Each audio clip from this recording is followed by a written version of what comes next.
reality, yeah. with this fraudulent thinking of positive thinking, it's not different than saying, okay, it's all in God's hands. God will take care of it. Just everything will be fine. And yet, though, if you look around in the world is in a mess. Yeah. People are suffering from, So many different things. people, Yeah. an enormous percentage of the planet doesn't even have enough food and water and shelter to live their lives. Not even their survival needs are taken care of. Yeah. And even for those people who fulfill their survival needs, just psychologically, they're not able to live in the world without carrying so much stress. And the World Health Organization, they say the greatest health risk in the world right now, it's not, Obesity poor is diet, not, it's not the yeah. environment, it's not this, it's not Cancer, that, it's it's not. just simply the stress, psychological stress that people are carrying around with themselves from Yeah. moment to moment. You do a little bit of research and see how many diseases, more than 50%, are all stress related. Even many cancers that develop in the body, It's they all develop stress-related. because it's stress related. Because, like we talked many times, there's no sharp dividing line between the mind and the body. Every thought that we generate actually has a physiological effect on the body. So, just the psychological strain that people are carrying, it's creating so much damage to their nervous system. But you can say, no, it's okay, everything will turn out well. And in the meantime, the world is at this pace. The world population is gradually increasing year after year after year. And that's the greatest, actually this is one of the greatest threats we have now on the planet. That's this true. problem of world population, because we don't have enough resources to supply so many people. Not everybody can live at the same level of material wealth at this rate. So it's going to lead to poverty, diseases. Overpopulation is one of the serious problems out there, but people, they It never is. think about that. They talk about all this like obesity or whatever, other things, other like immediate things that they see, but overpopulation is a serious And issue. it really, there seems to be no other solution except to raise the consciousness of human beings.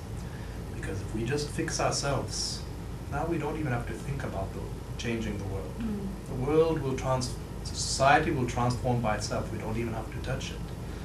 If human beings bring themselves to a certain amount of clarity of vision, a certain amount of being able to live here in life, still remaining balanced, to turn this life into a celebration where every moment you're not just living with clarity, but you're living ecstatic about life. And this is what's capable of transforming the society. So that's the whole problem right now, especially when you have science and technology that we have now. If we don't have the necessary awareness to use this science and technology responsibly, then it's like dangerous weapons in the hands of children. Yeah. This is a huge problem, that our science and technology, just in the last 100 years, it's exploded like it's never have before. Now, today, at just a touch of a button, you can spread information all over the whole planet. The idea of Skype, if you think about it, before a long time ago, like growing up, like in the Middle East, the little girl, talking over the phone was a big deal. We had a phone. The whole neighborhood, they didn't have a phone. Yeah. All neighbors Just used to come and call. Yeah. Just email. There was a time when people had to send birds to transmit the message to another place. Exactly. And the bird had to be specifically trained. Exactly. And now, just one drop of a button, within a second, somebody else on the other side of the planet has the message. That's right. It's mind-boggling. The Skype. This And privilege that we have who of knows? such science and technology in our hands. But our science and technology has not expanded at the same rate as our own inner wisdom. And this has created a severe imbalance. We need to correct this imbalance, where we have the necessary wisdom to use these tools responsibly. Because after all, they're just instruments in our hands. One instrument in our hands, if it's used irresponsibly, it can become poison. The same instruments in our hands, if it's used responsibly, it can become medicine. It all depends on what are the qualities of these hands. What's the quality of the mind which is using these methods, these tools? But we don't take care of that. We grab whatever comes Yeah. our way, you know, it just... So to me, if a human being is really interested in bringing about some change in the society, the greatest contribution he can ever do is to make himself just as loving and peaceful and as joyful and as wakeful and as clear as possible. And that alone, it will have an effect of its own. It becomes actually a bit contagious. Just like, when you're in the presence of somebody who's totally miserable and depressed, you feel like he's a vampire, sucking out your energies. You tell me about it. I have No. one person like that in my Yeah. life. Lately, this person, it's funny, I shouldn't say, couple of years, and when I say couple, good 8, 9 years, goes away, and then all of a sudden, if something bad happens in her life, calls me back, and then 4 or 5 hours of phone calls, constant, and Yeah. it drains energy. Even just if he's not saying anything, sometimes just sitting in the presence of somebody, you feel your life energies being drained out of you. That's true. Because his presence has actually an influence on the environment around him.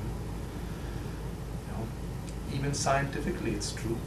They found that something in science is called harmonic resonance. Harmonic resonance. You get an object which is vibrating at a certain rate, and you bring another object which is in sympathy with this. Now they both start vibrating at the same rate. A certain synchronicity happens. Hmm.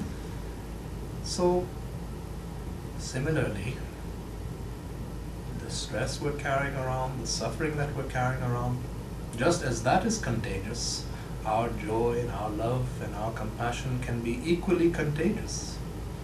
And I'm not talking about creating a utopia. Nirvana. Or anything like that. This world will never be perfect. It's always going to have problems. But think about it. If it's possible for such mass disharmony to exist on the planet, with just a few rare instances of harmony, can't we inverse this whole equation? Why can't it be that we can have mass harmony on the planet and some instances of disharmony here and there? It's just a question of the proportion, right? Yeah. So this world will never be perfect, but if you create as many conscious human beings as possible, now this is what is really going to be capable of transforming the society. After all, what is society? It's just a word. It's influence, the does words. society actually exist? Like, let's say you go to your company, the organization. Right. Does the organization exist? Individuals exist. Exactly. We are that company. You are. Yeah, The that individuals makes sense. exist. And a collection of individuals, this is what creates the society. Mm. Otherwise, society is just a concept. The concept, yes. We're treating society as if it's a living thing by Living itself. thing, It's yeah. not.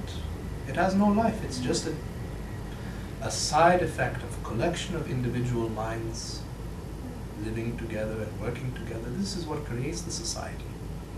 The same as the institution, right? When you talk about Yeah, like institution, companies and or like organizations. universities or Yeah. the higher or Yes, you can cathedral. go to the government and Who is get the the government? government, you can get the organization incorporated as an entity. Yeah. An You know entity, this? exactly, yeah. But that's just writing on the paper.